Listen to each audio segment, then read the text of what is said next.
Well, ladies and gentlemen, we are at day number 10. That's right. Today is June the 10th. And I must say, it's my birthday. It's my birthday. My birthday. It's my birthday. It's my birthday. It's my birthday. Oh, real joke up here turning on this car. You know I'm doing the film. Listen, I'm 50 years old today. Worked out today. Feel good today. Just got through doing some shooting with Michael Jr., one of my sons. Getting ready to do some shooting with one of my favorite cousins. Then this evening do some shooting with my only baby girl. Make sure she ready for these streets up in here. But it's my birthday today. I'm excited. I'm excited for 50. I'm excited that I made it to 50. I made it to 50, y'all. Yeah, I said it. I made it to 50. Feeling good. Hopefully, the Lord will allow me to feel the same way at 100. I'm doing 100. I'm doing 100. I got to do 100. But I want to do it with no wrinkles, no aches and pains, no assistance with diapers because I'm peeing on myself and no wheelchairs. If I don't make it like that, then, I'm good. I'm good. Hey, Lord, take me when I'm in my prime now. Take me when I'm in my prime. I don't want to be all burden to somebody. But listen, I appreciate it. A lot of y'all have sent messages of happy birthday. Listen, I really appreciate it. Man, look, 50 is not what I thought it was going to be. I thought it was going to be like I was going to dread it. But it's great. And I couldn't have did without all of y'all that's my friends. There's a lot of people that's on Facebook that you don't really know. You just know them by Facebook, but then my friends, those that's been with me through ministry, those that have been with me through life. A shout out to everyone from Pastor Pat, my wife, the kids, my grandkids, everybody, my cousins, my friends, everybody. Listen, I appreciate you all. On the road to 50 has been great. And I look forward for what the future has to offer, for what God has in store and in plan for me. I thank God for every day. I come from a situation where my father and mother was married at 3 years old. Things just didn't work out. They got divorced, and from 3 years old up until I graduated, I didn't have a biological father in my life. The weirdest thing was that he lived in the neighborhood, and at times when he would come back and forth from Colorado, one of the persons that he was dating at the time lived not even a couple of doors down from us. And the story was he used to see me even when I didn't see him. But I never let that stop me from being determined to one day become a husband, become a father, and to do it better than what was done. I thank God because my children and my wife had let me know that I did a great job. I've done a great job, and I appreciate that. Now being a grandfather, it's nothing like it. I got 8 of them, love each one of them.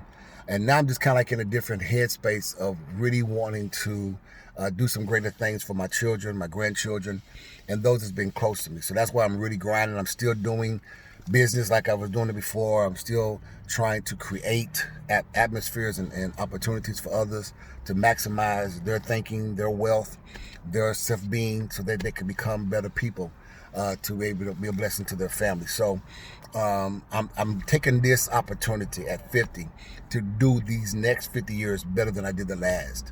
To be a better person, to be a better man, to be overall a better human being of what God has created for me to do in this earth realm.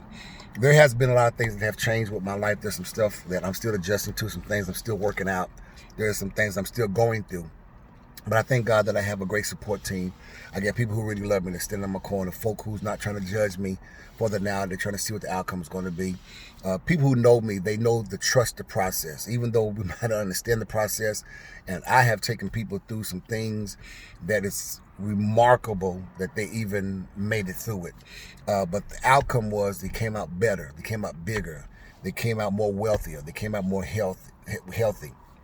And so everyone who's trusting the process in my life, I really appreciate it. I thank you. I definitely couldn't have made it without those that have been close to me in my life, and I appreciate every one of you. My mama just called me and she sung the song that I always hear her sing every year at my birthday. 9 months I carried you, almost there, but God bless. I love her so much. She is 81. And it's hard for me to watch my mother age because of all the things I've been through in life. Most of the people that I have attached myself to have died. And so it's kind of hard for me to see her aging, but she's aging gracefully. She's aging beautifully. And I'm coming to the understanding, even with the loss of Papa Lewis, I'm coming to the understanding with the loss of my Uncle Vernon and my Aunt Margaret, and other aunties and uncles that have passed on in my life that have impacted me, that life is like a vapor. It's very short. You have to maximize the best that you possibly can while you still have time. And all the drama, getting caught up in other people's feelings and what they think and all that, man, these next 50 years, I'm not being selfish, I'm not being mean when I say this, but at the end of the day, I'm living life to the fullest. Those who I love, I have you in heart, I have you in mind. Trust the process. Just know all things work together for the good of us that love the Lord, that are the call according to his purpose. And so there's a purpose behind all things that has been done, even the ones I don't even understand. I give God glory and praise. Like I said, coming up young, father leaving at 3, went through a lot of stuff that people didn't find out until I started preaching through my testimony. I was the kid that got raped by I was 16-year-old woman. I was the guy who almost got molested when I was 8 years old. And the Lord blessed that I was able to survive that and come out of that without any hurt, harm, or anything being done to me. Thank God. But just to see the mindset of how people can be twisted, even from an early age coming up. There was a lot of things I faced. I've literally faced death over 12 times that I can count. There's some other times that I've kind of like put it in the past, but God has always protected me and kept me through the craziest times. When I was in the military, and our ship ran aground. Our ship could have sunk, and I could have died in that. When I was in the Philippines, and we had some of the locals chasing after us with machetes and trying to kill us.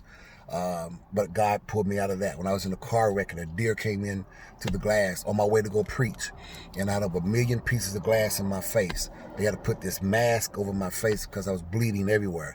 Still made it to the revival, still preached for an hour, still prayed for 45 minutes. And the man of God had to grab the mic out of my hand and said, "It's no longer you, it's God that's having you do this, but man of God, you have to lay down." I started having blood coming out of my face.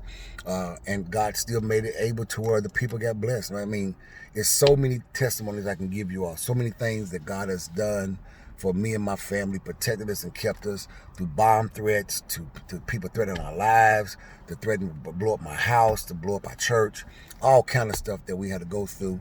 But we made it through every one of them by the help and the grace and the mercy of God. So I give God glory and praise for these last 50 years. It's been a roller coaster. There's been some up days, some down days. Even when I found out about my sleep apnea condition, that it wasn't just bad, it was critical, it was off the charts. They said there's no way in the world that I should have survived. I was only getting 70% of oxygen to my brain. I could walk outside one day and just drop dead without any warning. And that's been almost over 15, 16 years ago. That diagnosis being in my life, and God has spared me. Even though I am on the sleep apnea machine, he spared me that I was able to survive almost 10 years of it, almost 12 years now of it, and not even know that I had. Not even know that I would stop breathing almost 17 to 20 times in 1 minute. And then the longest I would hold my breath was almost 4 minutes without taking the next one. That's crazy, especially after 5 or 6 minutes of no oxygen to your brain, you consider brain dead.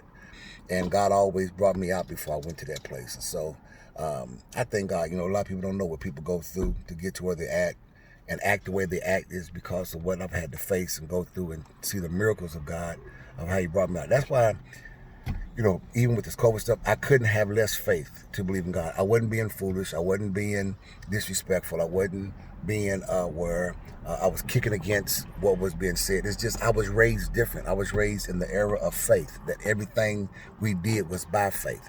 We ate our food by faith. Coming up as a kid, we didn't have health insurance. My mother had faith.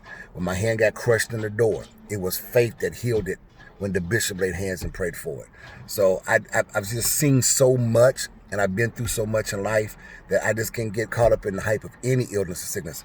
They got COVID-19. It could be some weird stuff going on by the end of the year. Or maybe next year they have a whole nother pandemic of something. I'm just not buying into it, because I'm not saying I'm not buying into the fact that it's real, because it really did kill some people. I'm not buying into the fact that it can kill me.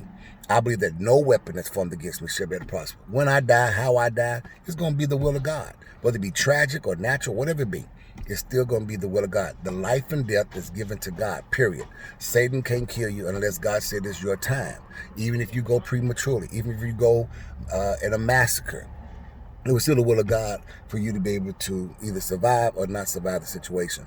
So I was just raised underneath a different time. I'm cut from a different cloth, and I make no apologies for it. But I love God. I thank God for you all. Past 10 minutes again. Your boys made it to 50. I appreciate everybody. Those that sent words of encouragement, thank you, thank you, thank you. Those that will continue to do so throughout the day, appreciate you in advance. May God bless all of you all. And today will be my last day doing a road to 50. I am 50, baby. You dig? Your boy made it. Love all of you. May God bless you.